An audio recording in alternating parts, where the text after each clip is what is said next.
Now, the assembly I'm going to use is basically for the design that I created for the skills test. So, with assembly, a lot of people just think that, yeah, mark out my pieces, process them, throw them together. But there's a lot of other key issues to consider.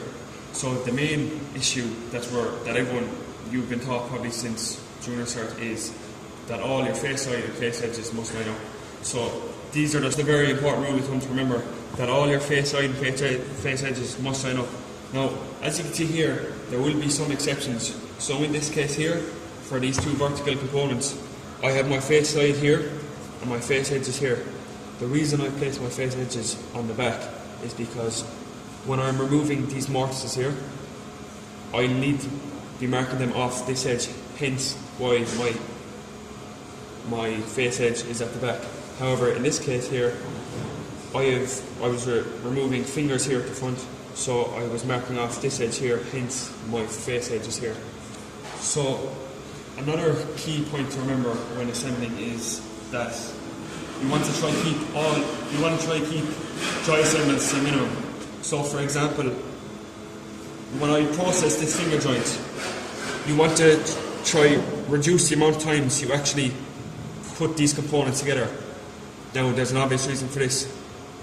If you keep putting a joint together, no matter how strong it is, the joint will widen, so it will become what a lot of people would regard as the joint will become loose.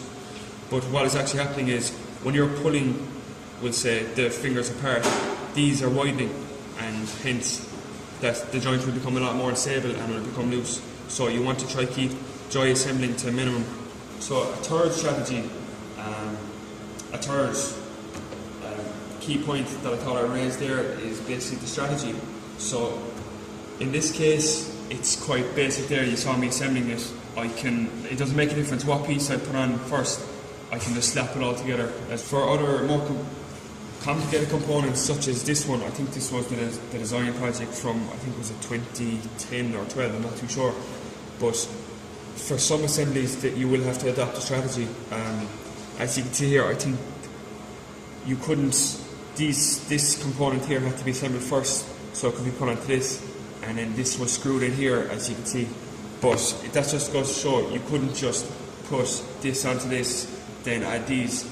This whole section here had to be assembled first, and it was then attached to this front rail here, and then it was screwed to the back piece there. Even a working drawing itself can be quite important for this, that you know where each piece must go. So, for example, you might put this vertical piece over here, or you might put this over here. I'm just using this as an example, but it just goes to show that some people can actually assemble it in the wrong order or put other components where they're meant to be. So it's very important just to label components, whether it be A, B, C, D, E, F. And a lot of people generally do this at the marking out stage, just to try suss out what components are what and what dimensions they have to use.